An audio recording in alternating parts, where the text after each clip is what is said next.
Bonsoir et bienvenue au National Museum Verschmacht pour cette deuxième conférence dans le cadre des conférences organisées dans le contexte de l'exposition L'Alchimiste, une sélection d'œuvres d'Arthur Unger, l'artiste qui est aussi parmi nous ce soir. La conférencière sera donc Madame Juliette Evezard. Madame Juliette Evezard est une historienne de l'art et commissaire d'exposition. Et elle a fait son doctorat en histoire de l'art au sujet de Michel Tapier, plus précisément au système théorique et marchand international de l'art autre, créé et défendu par l'artiste, musicien, critique d'art, conseiller artistique et collectionneur Michel Tapier.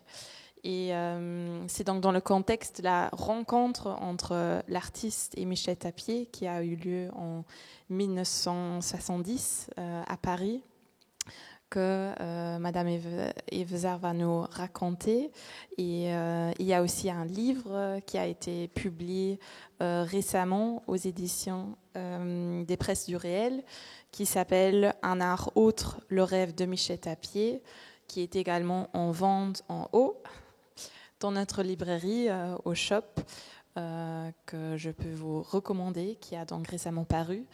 Et voilà, je laisserai donc la parole à Madame Evezard et je vous souhaite une bonne soirée. Merci. Merci.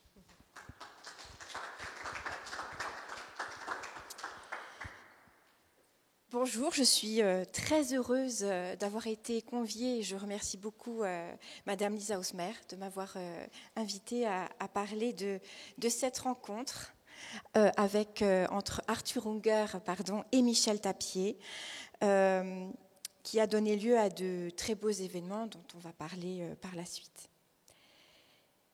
Il ne peut être d'art aujourd'hui que stupéfiant. Alors que l'on met tout en œuvre pour les meilleures et les pires raisons, pour expliquer l'art, pour le vulgariser, pour nous le faire avaler comme un complément familier de nos vies quotidiennes, les créateurs dignes de ce nom savent bien qu'il ne leur est pas possible de traduire leur inéluctable message hors de l'exceptionnel, du paroxysme, du magique, de la totale extase. Ce sont ces mots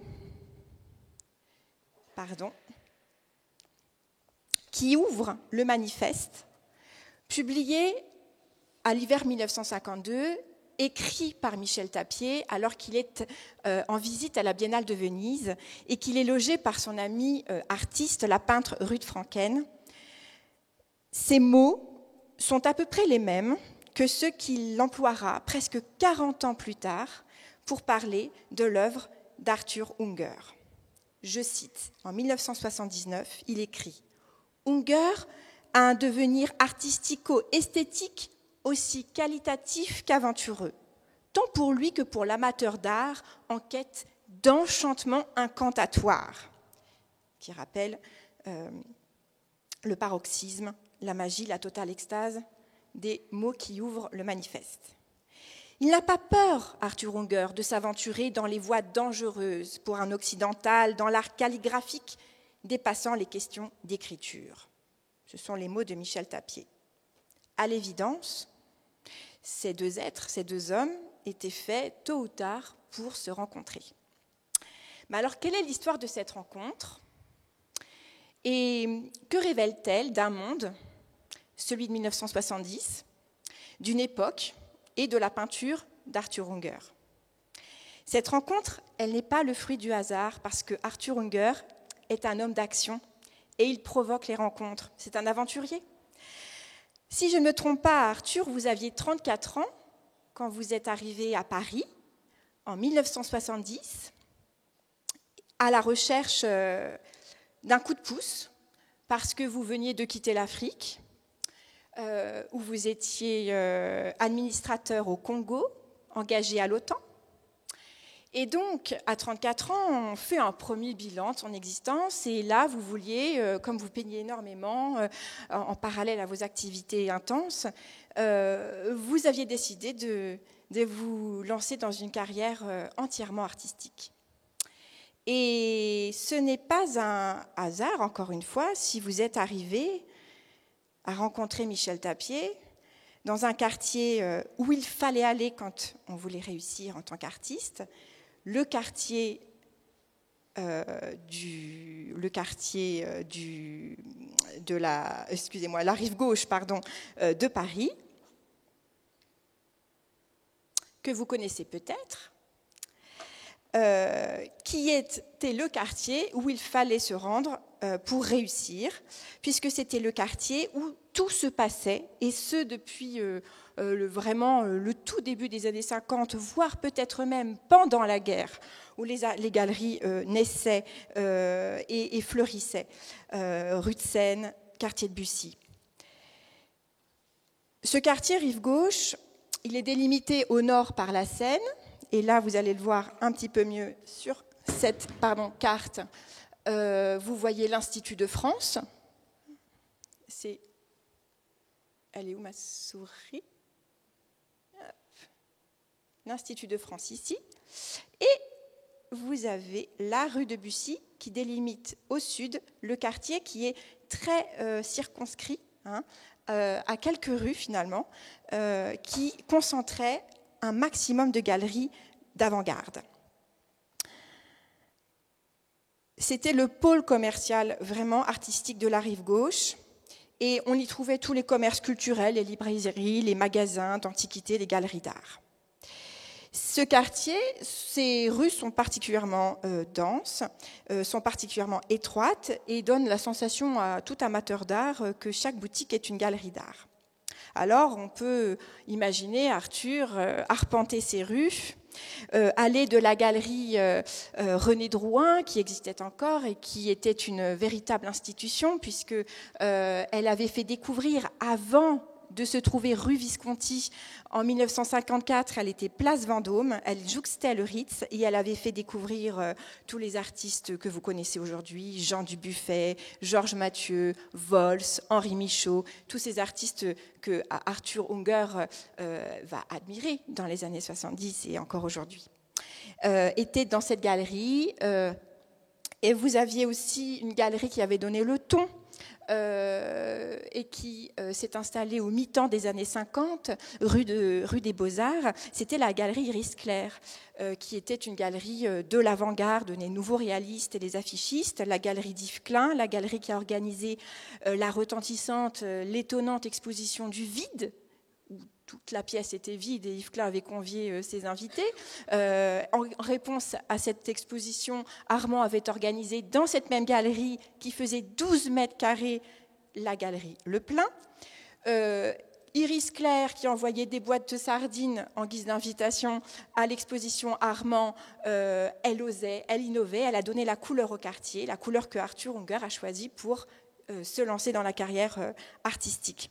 Alors, je vais passer le nombre de galeries qui se concentraient dans ce quartier, mais vous aviez aussi la galerie Claude Bernard. Claude Bernard est décédé très récemment, qui était aussi une galerie d'avant-garde, qui défendait la sculpture.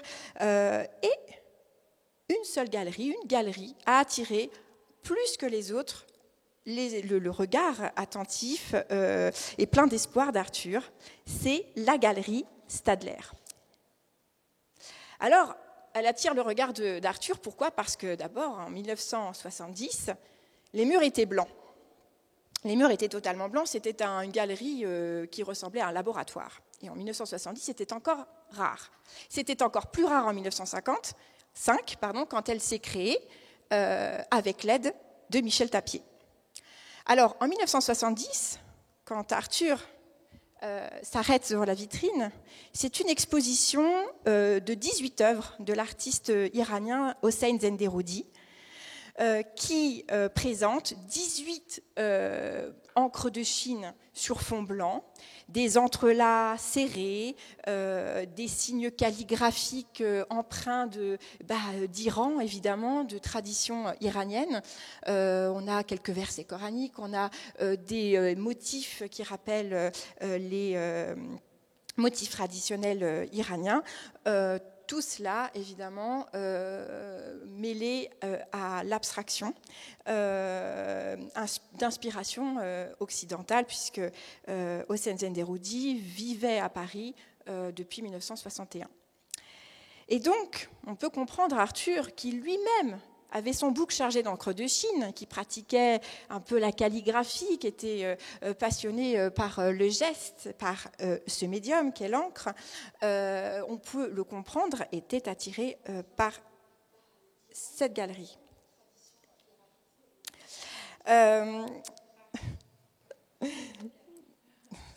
C'est agréable de s'entendre. Alors,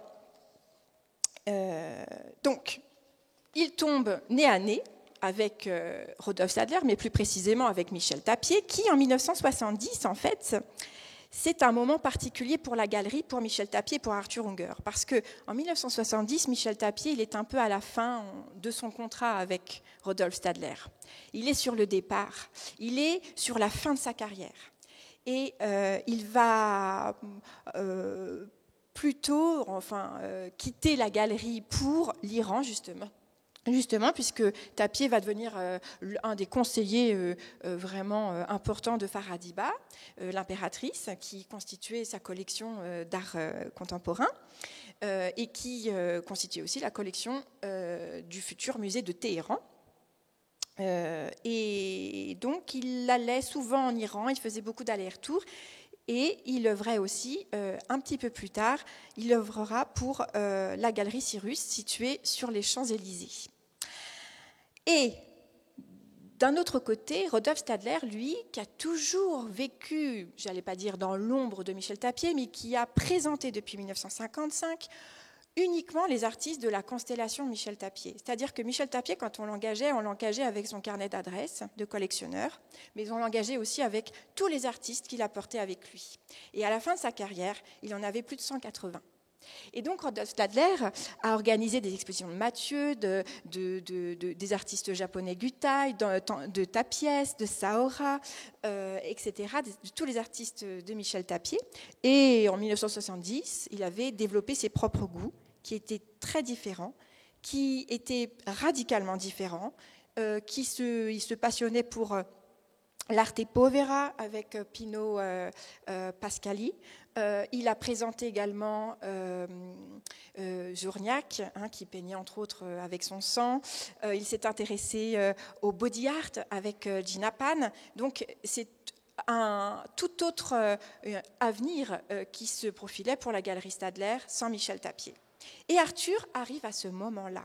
Mais c'est aussi significatif parce qu'on va le voir, en fait, Arthur, il s'imprègne des codes, s'imprègne de l'esthétique, justement, de tous les artistes que Tapier a défendus, mais va ouvrir aussi la porte à l'art du XXIe siècle. Et donc, ce croisement, comme ça, de parcours est aussi intéressant et est souligné par cette arrivée dans la Galerie Stadler. Alors, je vais davantage vous parler de Michel Tapier, puisqu'il vous est plus inconnu qu'Arthur Unger,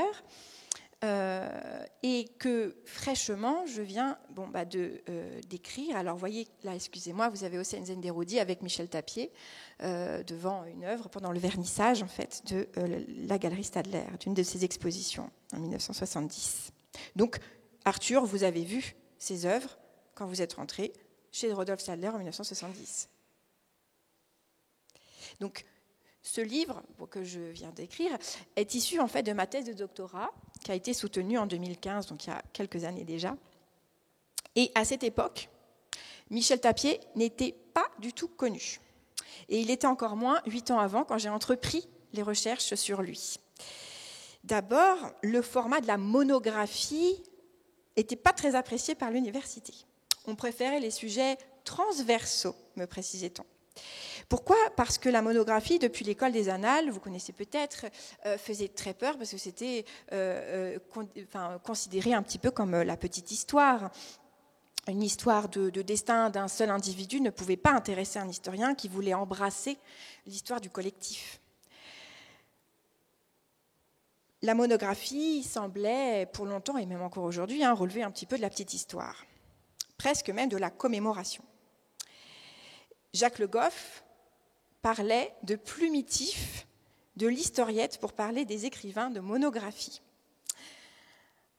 Mais selon moi, pour saisir la part sensible de l'art, pour saisir son histoire, il faut se plonger dans l'identité, dans les discours, dans les pratiques, dans les désirs et dans les conditions de travail de ceux qui font l'art.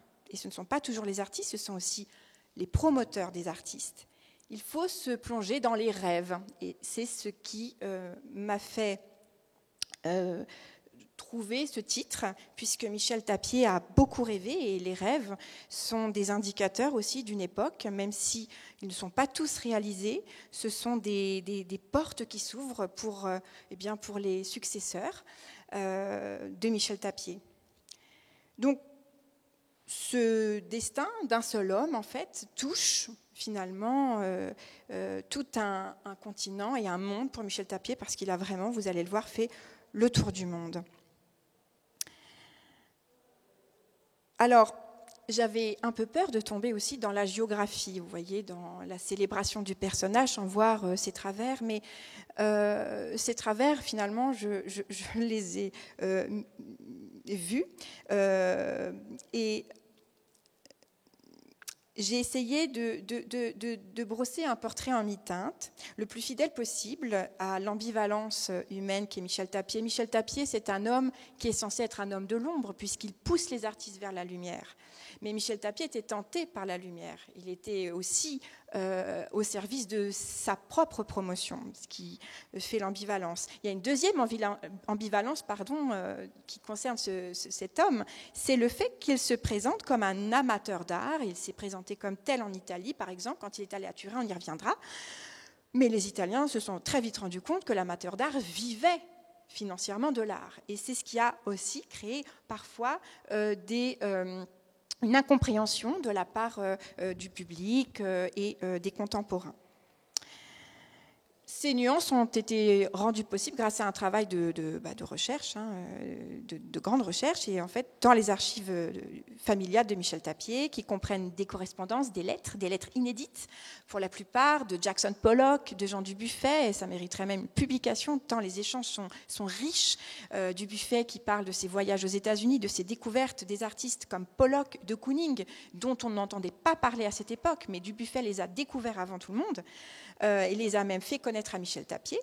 On a des échanges aussi avec Henri Michaud, avec Tapiès, des questions d'ordre même de doute. Tapiès doute, Tapiès cherche une voie possible pour l'Espagne, et il essaye de demander le secours de Tapier, qui va organiser des expositions et promouvoir la modernité sous le régime franquiste.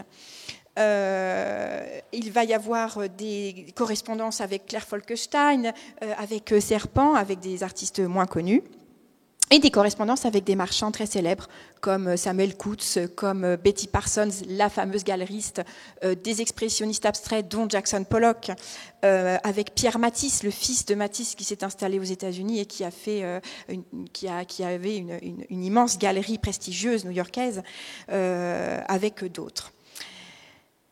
On a aussi évidemment des photographies, des cartons d'invitation. Bref, il a fallu vraiment travailler avec tout cela pour essayer d'être le plus fidèle possible et reconstituer sa vie et son œuvre. Alors, vous allez me dire, mais comment vous êtes arrivé à Michel Tapier ? C'est très simple. Au début, je travaillais sur Mathieu, et puis quand j'ai posé la question à Mathieu, mais qui est Tapier ? Je vois son nom sur certaines lettres, je vois qu'il y a beaucoup d'échanges entre vous, mais c'était qui Tapier ? Et là, alors que Georges Mathieu était très bavard, il aimait beaucoup parler, se mettre en scène, il y avait un long silence, chargé de regrets et en même temps d'admiration. Et c'est ce silence, il n'a pas voulu m'en dire plus, qui m'a donné l'envie d'en savoir plus et de travailler sur Michel Tapier. Alors, on en vient à Michel Tapier. Michel Tapier, d'abord, il ne s'est pas toujours appelé Michel Tapier. Il s'appelait Michel Tapier de Céléran, parce qu'il Il est issu d'une noblesse d'épée, tarnaise et avéronnaise, très très prestigieuse, très ancienne, qui remonte au 8e siècle avant Jésus, n'importe quoi, excusez-moi, 8e siècle après Jésus-Christ. Ses ancêtres ont fait le royaume de France, les comtes de Toulouse, on peut les compter parmi eux. Et là, vous voyez le château dans lequel il a passé son enfance et où il a grandi, le château de Mauriac. Vous avez une photo de l'intérieur aussi, hein, un peu désuet, mais en même temps nostalgique, chargé des souvenirs de cette famille illustre. Et une photographie que j'ai prise parce qu'on va aussi sur le terrain. Et donc, Michel Tapier avait une sœur Béatrix qui porte le petit Louis dans ses bras et puis un frère un peu plus âgé, Alain, avec qui il grandit vraiment dans l'insouciance. Ici, vous avez, donc, il était partagé entre deux châteaux, le château de Mauriac et le château de Henri de Toulouse-Lautrec, le château du Bosc, qu'on pouvait encore visiter il y a quelques années du vivant d'une cousine de Michel Tapier, Nicole Tapier de Céléran, qui a, je crois, 98 ans, s'occupait toute seule du jardin, de l'entretien du château et des visites. Et donc, il a grandi dans cette insouciance aussi de cette aristocratie fin de siècle qui connaît un petit peu ses dernières heures.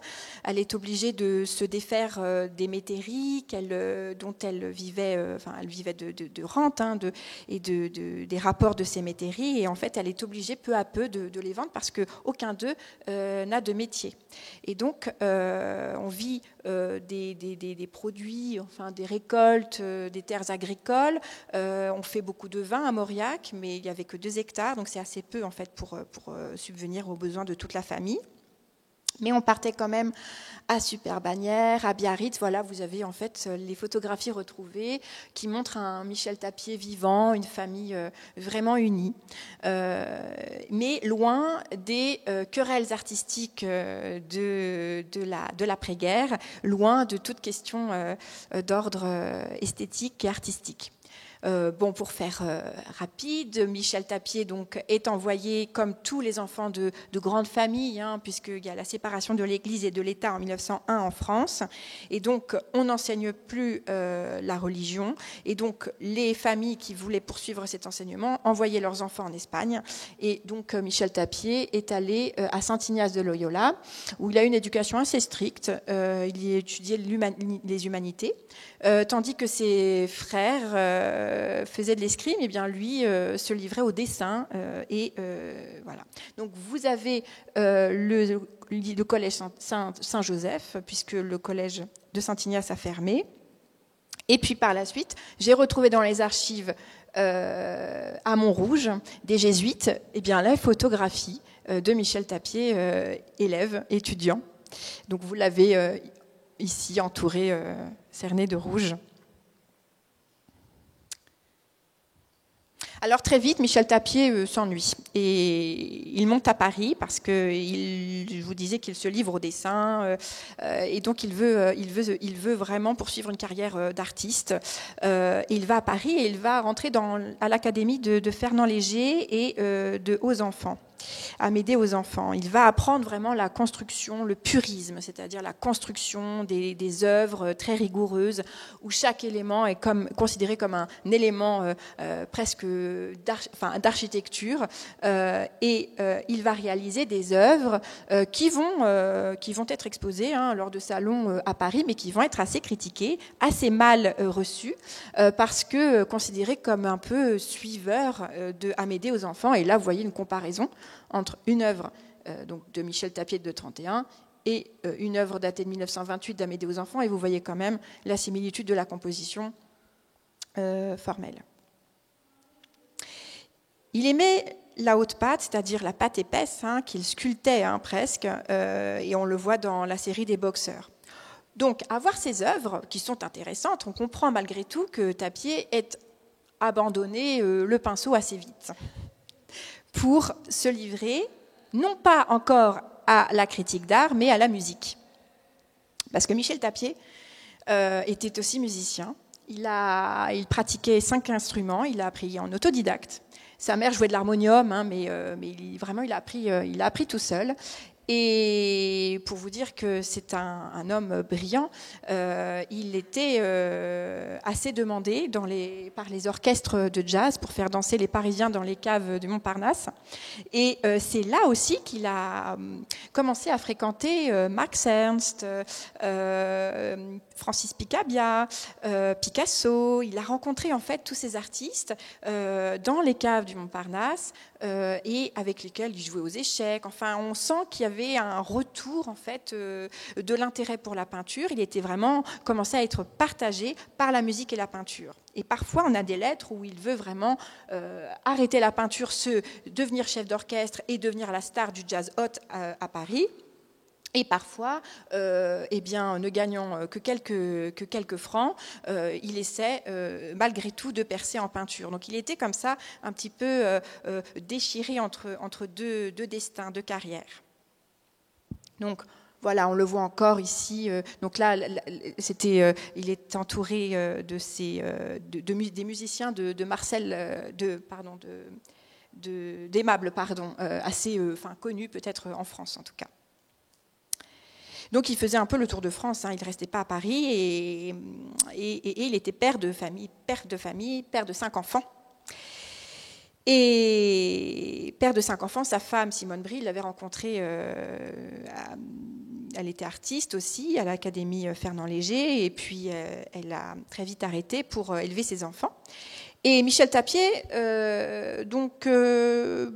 s'est installé dans un atelier boulevard Montparnasse à côté d'un voisin qui s'appelle Jean Dubuffet. Et c'est là qu'ils vont se rencontrer. Et Jean Dubuffet ne va avoir de cesse de vouloir faire arrêter Michel Tapier, de demander à Michel Tapier d'arrêter la musique, parce qu'il voulait se concentrer sur sa peinture, et Tapier s'entraînait nuit et jour à ses 5 instruments. Et donc, Dubuffet, le rusé, lui dit « Non mais attends, stop, d'abord, t'es pas fait pour la peinture, et puis la musique, ça ne te nourrit pas. Je vais te faire rencontrer René Drouin. » René Drouin, le galériste de Jean Dubuffet. Et là commence la véritable carrière de Michel Tapier, en tout cas celle qui va le rendre célèbre, puisque dans la galerie René Drouin, il y a le foyer de l'art brut qui est très vite créé par Jean Dubuffet au sous-sol.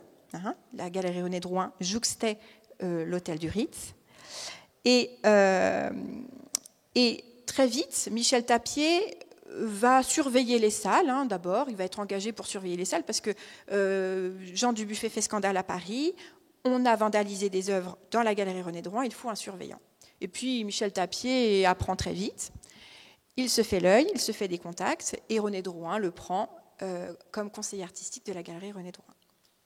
Et donc c'est là qu'il va se constituer un petit cénacle. D'abord petit, il va s'entourer des artistes comme Brienne, comme Michaud.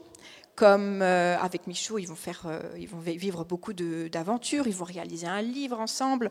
Il va s'entourer de Georges Mathieu et il va organiser vraiment des expositions assez retentissantes comme celle de Francis Picabia, par exemple.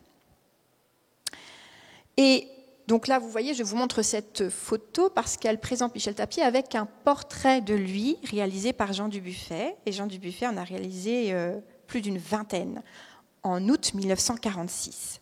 Là, vous avez la famille de Michel Tapier, le père de Michel Tapier, Marciane, sa fille aînée, Simone, Brie, sa femme, et ses 2 enfants, Jean-Marc et François. Il en a réalisé une bonne vingtaine. En fait, ce sont tous des tapiers différents. Vous avez le tapier Grand-Duc, qui montre peut-être le côté, alors j'allais dire rapace, c'est beaucoup dire, mais en tout cas malin, qui va essayer de dénicher le talent au bon moment. Et vous avez là le Michel Tapier aussi qui a l'air un petit peu dubitatif, un peu candide, un peu mal à l'aise peut-être, parce que ce sont ses débuts à la galerie René Drouin. Vous avez le tapier Comte d'Ottière. C'est le titre que Jean Dubuffet donne à beaucoup de ses portraits. Le tapis de Comte d'Autière, c'est peut-être pour mettre en évidence les talents de stratège de Michel Tapier, qui va toujours savamment orchestrer ses expositions et puis fomenter son autopromotion toujours derrière chaque événement. Donc c'est cette fameuse galerie René Drouin qui jouxte l'hôtel du Ritz qu'on voit ici. Alors, on n'a pas d'archives de la galerie René Drouin, elles ont disparu, elles ont été dévorées par les souris, mais il reste cette photo. Le foyer de l'art brut, dont Michel Tapier s'occupait en remplaçant Jean Dubuffet, qui partait au Sahara régulièrement et qui confiait les clés du foyer de l'art brut. Et Tapier s'en occupait tellement bien que Jean Dubuffet, assez jaloux, a fini par l'évincer. Alors Michel Tapier, après la galerie René Drouin et un petit peu pendant, organise en parallèle avec son ami Georges Mathieu des expositions de combat pour faire connaître l'abstraction lyrique. Il va l'aider alors à réunir les artistes. Donc là, vous voyez le carton d'invitation de l'exposition HWPMSTB qui est historique. Il présente Hartung, Vols, Picabia, Stally, Mathieu, Tapier et Brienne. Tapier s'expose, mais c'est la dernière exposition de ses œuvres. Après, il arrête parce que les critiques sont vraiment sont déchaînées concernant son travail d'artiste. Et celle qui va vraiment marquer une rupture, c'est Véhémence confrontée, puisqu'en fait, il se présente comme l'organisateur de l'exposition. Il signe Michel Tapier, et donc là, il devient vraiment, véritablement, le conseiller artistique qui fédère, qui organise l'exposition, le commissaire d'expo. Donc là, vous voyez le carton d'invitation avec les artistes présentés, Brienne, Capogrossi, de Kooning, Hartung, Mathieu, Pollock, Riopel, Russell et Vols. Oui, Pollock, oui, de Kooning, ce sont des artistes en fait qu'il va chercher, alors non pas encore aux États-Unis parce qu'il n'ira qu'en 1957, mais il va essayer d'internationaliser sa constellation qui était d'abord assez parisienne.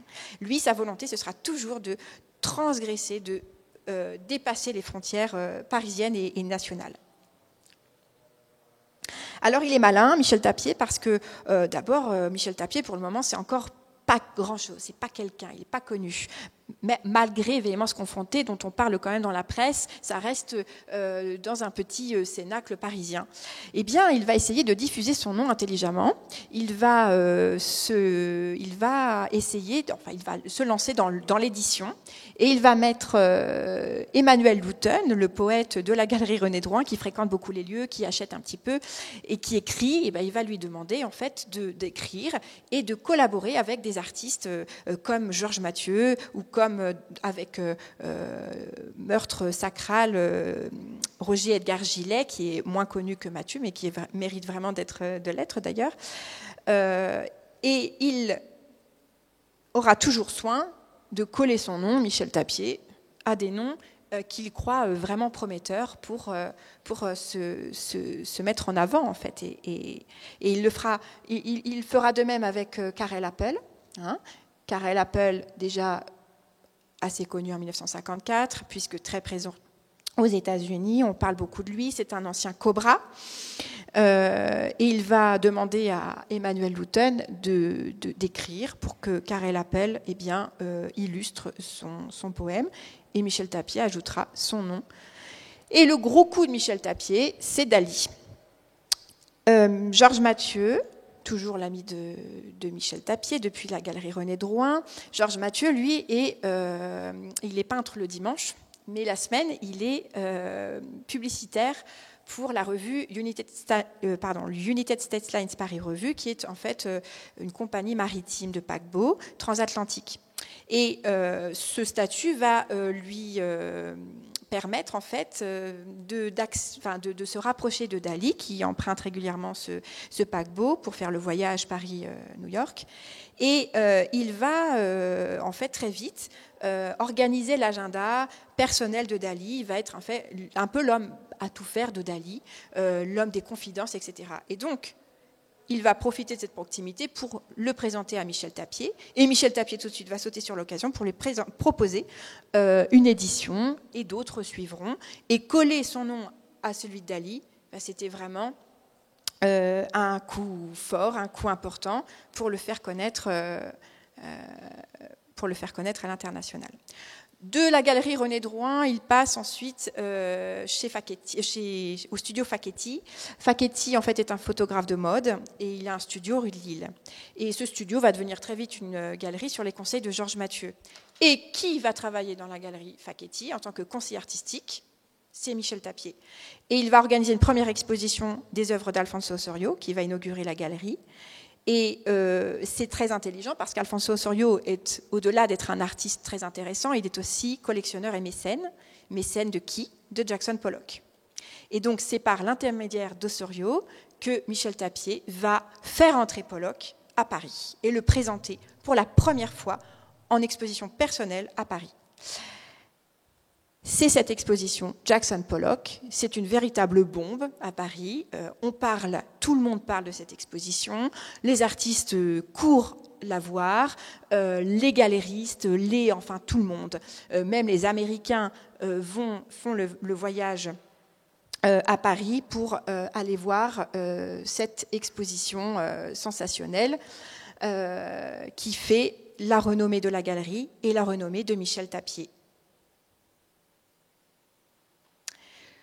S'ensuit une exposition, donc Les Signifiants de l'informel, qui présente vraiment officiellement sa constellation, qui est solide, internationale, qui inclut Pollock, qui inclut Mathieu, qui inclut Riopel, qui inclut beaucoup de monde. Et cette exposition sera suivie, évidemment, de celle d'un art autre, qui donne lieu à la publication du manifeste Un art autre, qui va faire le tour du monde, qu'il va donner à tout le monde, aux Italiens quand il ira, etc. Alors, pourquoi ce livre fait sensation? Parce qu'en fait, à Paris, on était focalisé sur le débat abstraction chaude, abstraction froide. Alors, qu'est-ce que c'est que l'abstraction chaude? C'est l'abstraction lyrique, c'est la peinture gestuelle, c'est celle à laquelle éventuellement Arthur Unger pourrait être associé, lointainement. Et l'abstraction froide, c'est la peinture géométrique, inspirée de Mondrian, mais on avait Magnelli, etc. Et donc, tout Paris était divisé en deux, et il y avait des querelles très fortes entre ces deux formes d'art actuelles. Et Michel Tapier, quand il était en Italie, à Venise, en 1952, il voit à la Biennale les artistes italiens qui, eux, dépassent totalement ce débat-là. Ils n'en sont plus là. Eux, ils se mélangent et ils vont faire autre chose. Et Michel Tapier, en fait, propose justement cet art autre et va inclure des œuvres figuratives, des œuvres abstraites, des œuvres de 41 artistes, enfin de nombreux artistes de 41 nationalités, pardon. Enfin, c'est quelque chose d'assez retentissant. Et donc là, vous voyez le livre d'or qui était dans les archives de Paul Facchetti. Vous voyez la signature de Peggy Guggenheim qui se déplace, donc c'est plus rien. Maintenant, c'est vraiment Tapier est connu. Tristan Tzara, Karel Appel et puis d'autres. Alors, Michel Tapier, très rapidement, rencontre un collectionneur, Fruia De Angeli, qui va lui financer en fait ses voyages et qui va lui donner l'opportunité d'ouvrir une petite galerie au 33 quai Voltaire, qui donne en fait sur la Seine, qui est toujours dans le quartier que je vous ai montré, délimité par la rue de Bussy et la Seine. Et ce petit cabinet, comme je l'appelle, pour faire un clin d'œil au cabinet Voltaire de Dada, est pratique pour Michel Tapier parce qu'il commence à prendre des collectionneurs du studio Facchetti dont il se lasse un peu pour les préparer à son avenir proche. Parce qu'il décide de quitter donc le studio Facchetti pour la galerie Rive Droite qui se trouve Faubourg Saint-Honoré, donc plus du tout rive gauche, mais on est rive droite.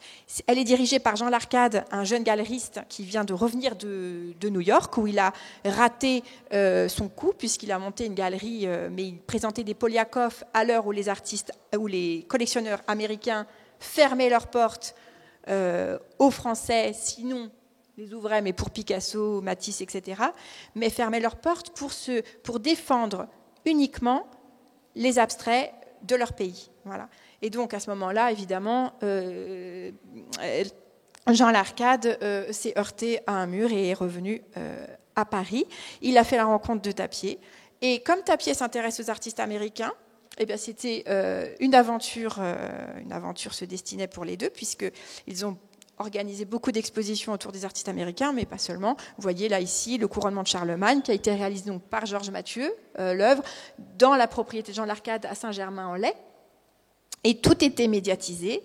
Je vous montre ça parce que Michel Tapier faisait très souvent venir des journalistes, un peu comme, vous savez, les documentaires sur Jackson Pollock qui ont fait le tour du monde, où on le voit en action, peindre, etc. Tapier a voulu faire pareil avec Mathieu et avec ses artistes. Donc il appelait les artistes américains, il appelait les journalistes français, pour immortaliser ce moment et faire la promotion de ces artistes et de lui-même, puisque vous pouvez le voir, il se met en scène. Tapier, vous le voyez, il est costumé, il est très présent. Un film est réalisé pour cette occasion par Robert Descharnes, qui est le photographe officiel de Dali, et qui suit aussi les pas de Michel Tapier et de Georges Mathieu à la galerie Rive Droite. Ici, vous voyez encore une espèce de performance un peu costumée qui est donc la bataille de Bouvines, qui est réalisée par Georges Mathieu et qui donne lieu aussi à un film costumé aussi. Alors, il y a plein de péripéties. Enfin, Tapier est de toutes les performances, tous les jeux, quand il peut se montrer, il n'hésite pas à le faire. Et Michel Tapier, en 54, 55, il devient vraiment une personnalité incontournable et les artistes lui rendent hommage. Et là, ici, vous avez des dessins préparatoires de Claire Folkestein, que j'ai retrouvé dans les archives de Claire Folkestein, qui était vraiment pas du tout identifié Tapier, mais enfin le profil est absolument reconnaissable, et qui prépare en fait, prépare l'œuvre ici en fil de fer soudé et en pâte de verre, en guise de petit cabochon pour l'œil, qui est exposé à la galerie Martha Jackson à New York. C'est le portrait de Michel Tapier.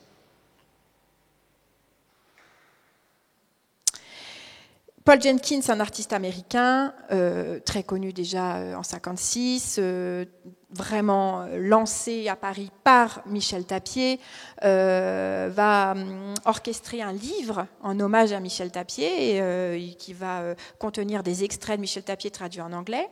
On peut féliciter les traducteurs parce que les textes de Tapier sont quand même très difficiles d'accès et assez hermétiques. Et là, on voit donc un portrait de Tapier par Marc Tobey, et puis un portrait de Tapier par Paul Jenkins. Ici, deux autres de John Hulberg, et puis un autre de Marc Tobey et un autre étonnant de Georges Mathieu, figuratif, qui le représente en armure, épée à terre, qui rappelle peut-être les ancêtres illustres de Michel Tapier. Là, vous avez un portrait de Michel Tapier par César. Vous en avez deux même, qui représentent ou le nez de Tapier ou son cigare. Et Karel Appel, un portrait de Karel Appel exposé à la galerie Rive Droite. Un portrait par Tapiès, qui représente vraiment le cigare de Michel Tapier, son attribut. Et un autre très étonnant, drôle, de Motanaga, un artiste Gutaï. Voilà. Alors, après avoir œuvré chez Facchetti, il se lasse un petit peu des expositions, de ses rapports avec le galeriste qui sont un peu conflictuels. Il entre chez Stadler et c'est la galerie qui nous a intéressés au début, puisqu'elle a attiré l'œil de Arthur Unger.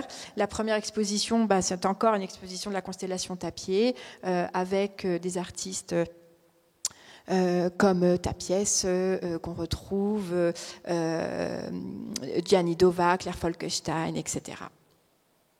Donc vous voyez en fait que la force aussi de Michel Tapier, c'était donc d'avoir un carnet d'adresses, d'avoir un carnet d'artistes, de les présenter en fait de galerie en galerie, mais son intelligence a été aussi d'établir des liens entre différentes galeries internationales. Il va créer une véritable coalition de galeries. Il va s'associer à une galerie new-yorkaise, Martha Jackson, il va s'associer à la galerie Rive Droite, il va comme ça créer des coalitions qui vont permettre de prendre des artistes parfois assez coûteux en contrat pour les garder en fait et les présenter et continuer aussi d'exposer, de faire des expositions itinérantes de pays en pays pour plus de visibilité pour les artistes. Donc ça, c'était sa force. Pour vous montrer le nombre, vous voyez, à 4 ans d'écart, 4 ans avant la rencontre d'Arthur Unger avec Tapier et Stadler, vous voyez le monde qu'il y avait au vernissage de la galerie Stadler. C'était vraiment impressionnant. Je passe un petit peu. En fait, Michel Tapier est parti au Japon, il est parti aux États-Unis la même année en 1957. Il a fait la rencontre des artistes Gutaï qu'il a présenté aux États-Unis, à Paris, en Italie. Ici, vous avez donc le catalogue de l'exposition organisée à la galerie Stadler. Et puis, c'était aussi un homme d'événements. Alors là, vous voyez l'International Sky Festival. Il a eu l'idée, avec le chef de Gutaï, Yoshihara Jiro, d'accrocher des œuvres, en fait, les reproductions d'œuvres des artistes du monde entier, reproduits par les artistes Gutaï, et il les a accrochés en fait sur des ballons pour les monter, pour les présenter dans le ciel. C'était une façon originale aussi d'exposer les artistes et de faire un peu sensation, de faire qu'on puisse parler de lui dans la presse et la presse internationale. D'autant que Gutaï s'appuyait sur un organe de diffusion, la revue qui était diffusée. On en a retrouvé un sur la table de chevet de Jackson Pollock. Donc c'était vraiment international. Donc là, vous voyez les artistes qui reproduisent, donc Gutaï, qui reproduisent très scrupuleusement les œuvres des artistes de la constellation Tapier. Donc Martha Jackson, on en a parlé, c'est elle. Elle est à côté de Lucio Fontana. Tapier ira de très nombreuses fois aux États-Unis, la première fois en 1957. Ici, c'est en 1961. Il voyage avec Lucio Fontana et Ezio Gribaudo, un éditeur qu'il a rencontré à Turin et qui va diffuser aussi beaucoup les écrits de Michel Tapier.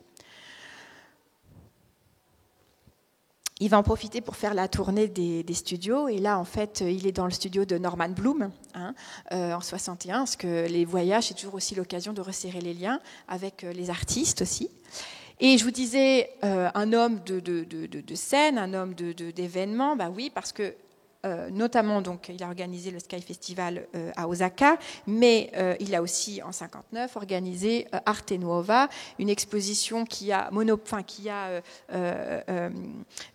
demandé à toute la ville, en fait, d'être présente, toutes les institutions, toutes les personnalités, les artistes, enfin, tout le monde était mobilisé pour cet événement qui a encore aujourd'hui est très évoqué par les Turinois. On a la mémoire de ce festival où on peignait dans les rues, enfin c'était vraiment un Turin vivant. C'est là qu'il a choisi de créer l'ICAR, son institution. Tapier, en fait, le rêve de tout critique d'art, c'est d'essayer de présenter ces artistes et de les vendre, en fait, dans les musées, aux musées, aux institutions pour les faire reconnaître. Michel Tapier n'a jamais vraiment réussi cet exploit. Alors, à charge pour lui d'en faire un musée. Et il a convié des grandes personnalités pour siéger, en fait, en quelque sorte, en tant que jury. Et donc, il a créé le Centre international de recherche esthétique où, chaque année, on décernait le laurier d'or à un artiste. Lucio Fontana, par exemple, en a obtenu un. Tapier aussi été célébré à Turin. Là, je vous ai montré en fait la bacheca parce que c'est assez étonnant. C'est Franco Garelli, un sculpteur qui est très connu à Turin, qui a représenté en fait les petites effigies de tous les artistes turinois qui se trouvent, qui encerclent en fait la figure centrale qui est celle qui représente Michel Tapier. Donc voilà, il est célébré un peu partout. Alors, vous comprendrez, après tout cela, que Tapier, ce qui fascinait Tapier en 1970, quand il a rencontré Arthur Unger et que Arthur Unger lui présente ses encres de Chine, Michel Tapier a vu peut-être en Arthur Unger la possibilité pour lui de boucler la boucle. C'est-à-dire que, oui, il y avait le yin et le yang, et Lisa Osmer, vous l'avez vraiment très bien évoqué, et qui l'intéressait énormément, et qui l'a fait découvrir Lao Tzu et toute la culture asiatique, orientale à Arthur Unger. Il lui a ouvert vraiment les portes d'une inspiration nouvelle. Mais il y avait aussi toute la résonance de ces encres avec, par exemple, celle d'Henri Michaud, qui résonnait avec celle d'Arthur Unger. Il y avait aussi ce geste impulsif, un peu fragile, un peu effusif parfois, qu'on pouvait retrouver chez Georges Mathieu. La calligraphie d'un Japon qu'il a défendu chez Guttaï, qui revient dans la pratique d'Arthur Unger, lointainement, bien entendu. Et c'est peut-être ça qui l'a aussi attiré chez Arthur Unger. Et à un moment où toute cette peinture était décriée en 1970, l'art informel, ça devenait un petit peu, très critiqué, très rejeté. Et Tapier, sans doute aussi, a retrouvé un petit peu d'assurance, et ça lui a montré que cette peinture informelle avait ouvert la voie à d'autres jeunes et à d'autres possibles. Finalement, Arthur Unger, vous nagiez un peu à contre-courant en 1970. Et Michel Tapier, en 1952, quand il a écrit son ouvrage « Un art autre », il avait établi trois règles, trois principes pour intégrer l'art informel. Il fallait que les artistes se méfient de la forme, se défient même de la forme. C'est ce que vous avez fait. Il fallait éviter un impératif formel, composé. Il fallait témoigner d'expressivité. C'est ce que vous faites. Les œuvres, pour Michel Tapier, les œuvres d'art informel, nécessairement expressives, peuvent être aussi bien abstraites que figuratives. Parfois, vous réalisez des magiciens, le portrait de magicien en feu. Ça m'a fait aussi penser à cette espèce de règle d'or de l'art autre, de ce manifeste. Donc, si Michel Tapier devait réécrire un art autre, aujourd'hui, s'il pouvait, il aurait certainement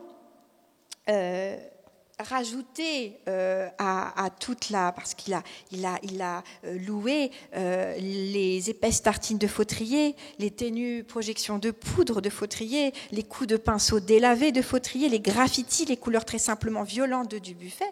Il pourrait aussi écrire louer les magnifiques projections de feu d'Arthur Unger, la lave en effusion de ces expérimentations, toujours en quête de nouveau, ces formes étirées comme ça, mouvantes, un peu oniriques. Voilà, il aurait pu louer aussi cette permanente et constante quête de nouveauté chez Arthur Unger.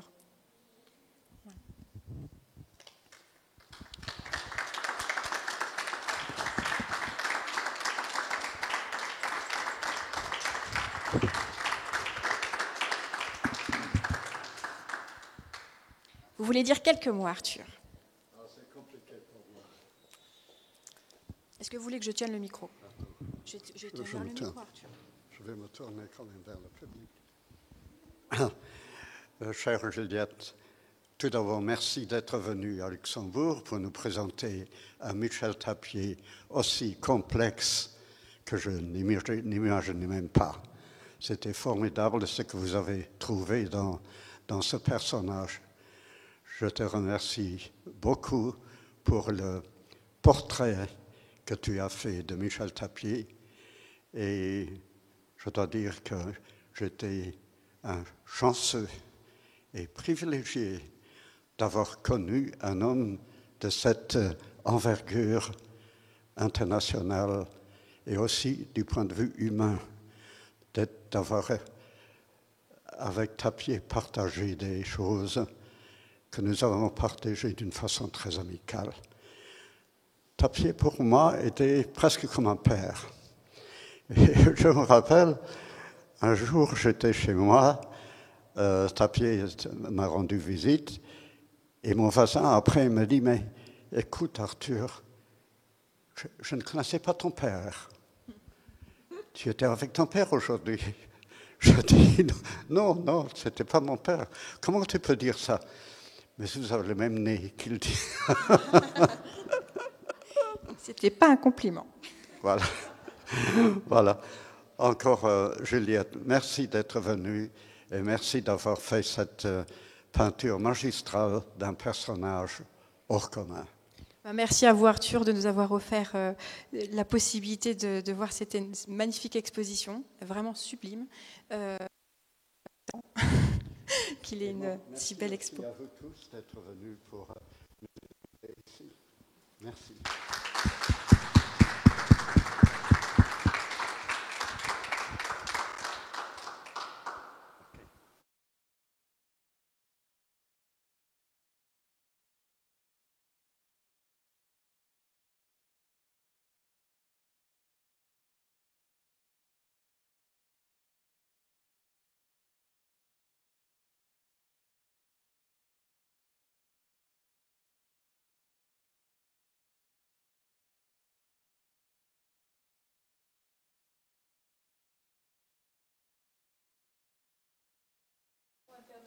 Oui, en fait, Michel Tapier lui a ouvert, l'a présenté à Turin, à l'ICAR.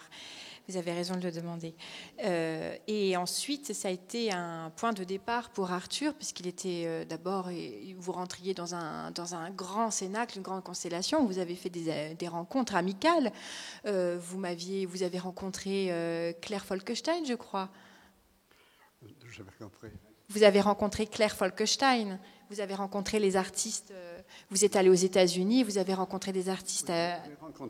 J'ai rencontré Michel Tapier à la Galerie Stadler. Hein. Et de là, donc, c'était le vendredi saint d'ailleurs. Et j'avais un book avec moi. Je suis toujours bien organisé. Et je cherchais une galerie. Et je ne savais pas qu'il était Tapier. Mais je voyais que la Galerie Stadler, elle exposait des œuvres qui allaient dans mon sens. Et donc, j'ai demandé à la dame, qui était là, la galeriste, si elle voulait regarder mon travail. « Oh non, monsieur, nous, on a nos artistes. » Ça, c'était, comment dirais-je, c'est ce qu'on entendait toujours quand on allait dans une galerie. Et voilà, donc...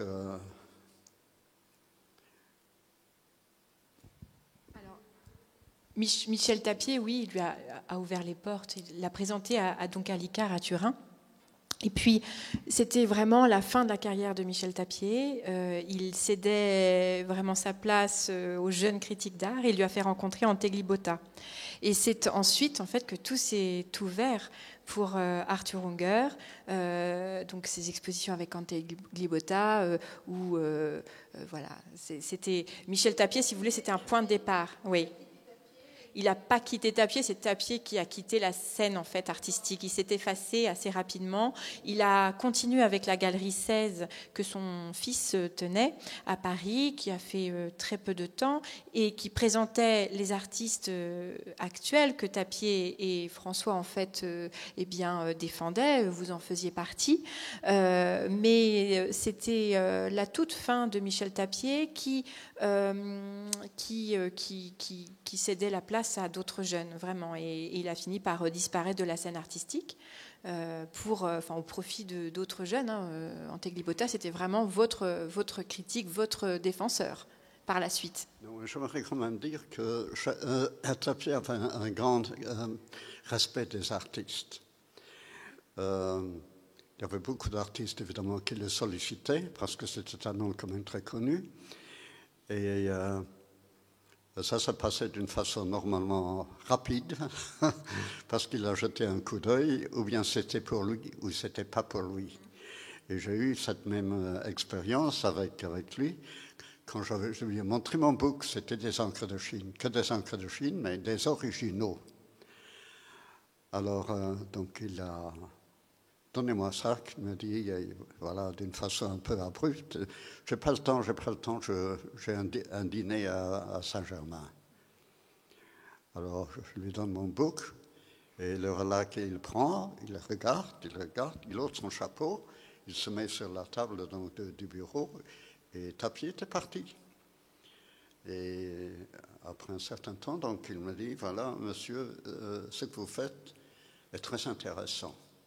Revenez me voir, il m'a donné son adresse, etc., téléphone et tout. Et c'est comme ça que cette aventure a commencé avec Tapier. Est-ce qu'il vous a demandé d'emporter une œuvre avec lui, une de vos œuvres pour la voir, et parce qu'il faisait souvent ça? Alors, ce qu'il demandait toujours, quand je lui donnais un book comme ça ou des œuvres, il dit, est-ce que je peux les amener? Je vous ferai un texte. Et alors, après un certain temps, quand je suis donc les ai gardés pendant quelques semaines, je suis retourné à Paris et chaque fois, j'avais un texte qu'il m'avait écrit dessus. Alors Tapier, il avait aussi un rapport particulier à l'œuvre. J'ai passé, en fait, il avait rencontré André Malraux en 51 et ils ont eu une petite correspondance. Alors ce sont des petites cartes de courtoisie, mais Malraux l'a vraiment initié à l'appréciation, à la façon des amateurs d'art asiatiques. Malraux lui racontait que en Chine, quand on admirait une œuvre, et c'était dans la solitude. Ce n'était jamais dans un musée, l'œuvre devait être isolée, etc. Il a gardé cette façon de faire connaissance avec l'œuvre et à chaque fois, vraiment, systématiquement, quand il aimait un peintre, quand il avait envie d'instaurer comme ça, de mieux connaître l'œuvre de l'artiste, il emportait chez lui l'œuvre et aujourd'hui il a une belle collection. Mais oui, Malraux a été très important pour Michel Tapier. Et le livre que je vous ai montré, le manifeste de 1952, il l'a écrit juste après avoir lu Les Voix du silence de Malraux. Et d'ailleurs, il ouvre le livre avec une citation de Malraux. C'est vraiment la figure tutélaire de l'ouvrage, en fait. Et c'est lui qui lui a donné les goûts du voyage aussi, le goût de l'Orient, le goût de l'Asie. Oui. Oui, alors Emmanuel Houton était très en contact, alors pas avec Malraux, il est avec Tapier, oui. Alors Emmanuel Houton, c'est une personnalité très. Vous l'avez rencontré, Emmanuel Houton? Vous l'avez rencontré, Emmanuel Houton, vous le connaissez? Vous le connaissiez? Oui. Hein.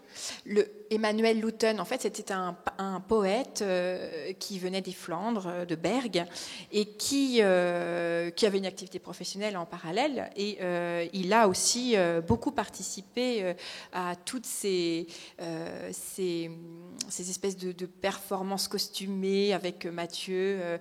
Il était aussi à la bataille de Bouvines. Alors, on ne le voyait pas sur les photos, mais il se prêtait beaucoup au jeu, en fait, des expositions, des manifestations. Et il aidait aussi financièrement un petit peu les publications, il a collectionné un petit peu, voilà. Et c'était une personnalité qui écrivait, il préfaçait les catalogues. Oui, c'était quelqu'un qui était très actif dans le Cénacle Tapier. Oui. Quand il était à Luxembourg, donc, il voulait voir également ce qui se passait dans l'art ici. Et je l'ai amené d'abord ici au musée où il y avait une grande exposition d'Estève, etc., de l'école de Paris. Bon, je l'ai amené ici, mais il n'est pas resté longtemps. Il m'a dit, bon, je connais ça, vous savez, mais l'école de Paris, ça ne m'intéresse pas. Hein.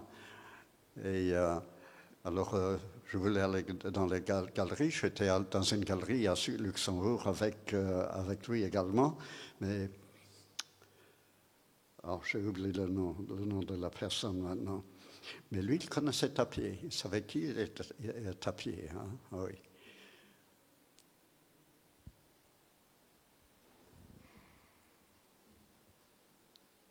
Vous avez d'autres questions?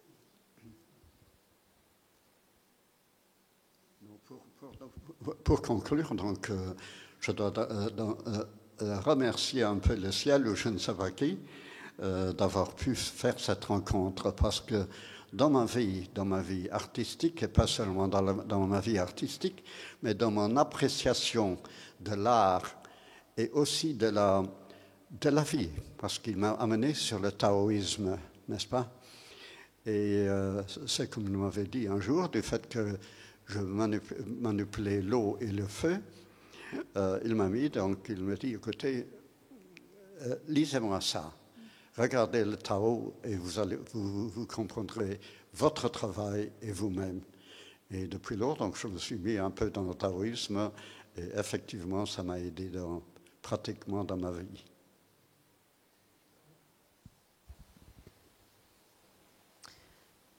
S'il n'y a pas plus de questions, non? Je pense pas. Merci Juliette Evazard, merci Arthur Homer. Et encore une bonne soirée, merci.